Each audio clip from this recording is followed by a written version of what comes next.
Si Kuya ang nakapagpating unang katas. Ang ating kwento ngayon ay paukol sa magkapatid na wala ng gabay ng isang magulang dahil sa hirap ng buhay, kaya naman hindi na nila napagtanto na nakagawa na sila ng isang bagay na hindi karapat-dapat sa paningin ng tao, lalo na sa paningin ng punong may kapal. Umpisa ng kwento. Si Ellen at si Tonton ay tunay na magkapatid. Si Ellen ay 14 years old pa lang at si Toto naman ay 16 years old noong mga panahon na yon. Ang kanilang mga magulang naman na sila Aling Esther at si Manong Ramon ay nagtatrabaho sa isang sementeryo, tagalinis at meron din silang mga regular na nililinisan at binabantayan. Dito sa sementeryo na rin nagkakilala ang mga magulang ng magkapatid, kaya naman dito na ipinanganak ang magkapatid. Dito na rin sila nagkaisip at bumuo ng pangarap. Ang sementeryo na rin ang kanilang naging palaruan, meron din naman silang ibang kapitbahay, ngunit malalayo ang agwat ng magabahay nila. At iilan lamang din ang mga bahay dito. Ang magkapatid ay lumaking magkasama, kaya naman sila ay close sa isa't isa, dahil sa liit ng kanilang sinisilungan.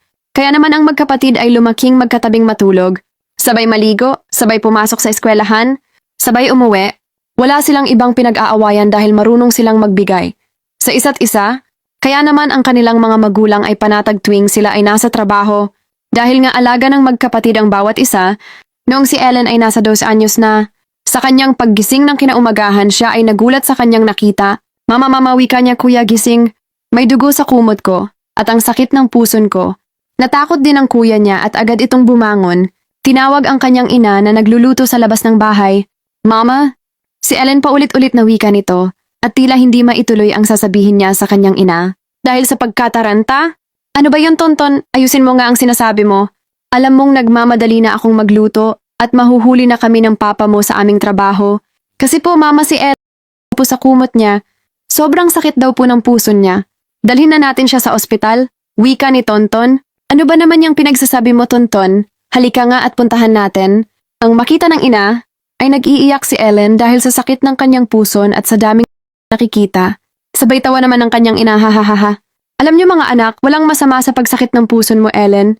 At yung dugo na nakikita mo, yan ay tanda na dalaga ka na, kaya simula ngayon, kailangan mong alagaan ang sarili mo. Huwag kang magbo-boyfriend. Saka lang tumigil sa pag-iyak si Ellen dahil sa paliwanag ng ina.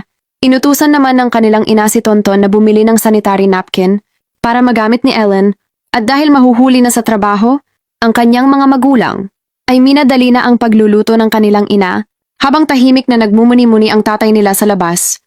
Lumipas ang mga araw-linggo, isang buwan, naging mas maayos manamit Ellen. Ngunit walang nagbago sa kanilang magkapatid. Malambing pa rin si Ellen sa kuya nito. Isang araw, walang pasok, wala din ang kanilang mga magulang. Ellen, tawag ng kuya nito, wala naman sila mama at papa. Maglaro muna tayo ng bahay-bahayan.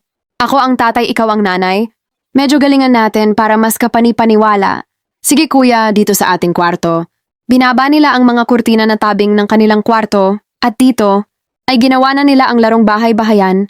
Isang gawain ng tuluyan na ngang naganap ang hindi dapat. Kuya, sigaw ni Ellen, dahan-dahan naman ang masakit pa. Sige, ito na dadahan-daanin ko na. Sobrang totoo nga ang sabi ng matatanda. Masarap pala talaga ang larong bahay-bahayan. Pagkatapos ng araw na iyon, naging malimit na ang kanilang ugnayan sa isa't isa hanggang sa isang araw, habang sa gitna ng kainitan ng panahon, biglang may dumating na malapit na kapitbahay. Dahil kurtina lang naman ang tabing, at sa tatlong sigaw ng babae ay walang sumagot, kaya tumuloy na ito sa loob, hinawi ang kurtinang nagkukubli sa magkapatid. Natulala ang malapait nilang kapitbahay, at natulala sa nakila. Diyos ko po, Mariosep, ano yung ginagawa nyo? Masama iyan. Diyos ko po, patawarin. Wika nito at sabay alis. Kinahapunan pag uwi ng mga magulang ay galit na galit ito. Dahil nasabi na pala ng malapit na kapitbahay sa kanilang mga magulang, ipaliwanag nyo, bakit nagawa nyo? Magkapatid kayo o mahirap tayo. Pero pinalaki ko kayo ng tama. Habang ang ama nila ay nasa labas, tahimik at hindi na nakaimik pa, Mama, Papa, patawarin nyo na kami. Hindi namin sinasadya, nadala lang kami ng pagkatataon. Niyakap lang sila ng kanilang ina at pinagbukod na lang sila ng higaan. Makalipas ng ilang buwan, pinasama ng kanilang ama si Ellen sa kapatid nito sa Manila at doon na mag-aral.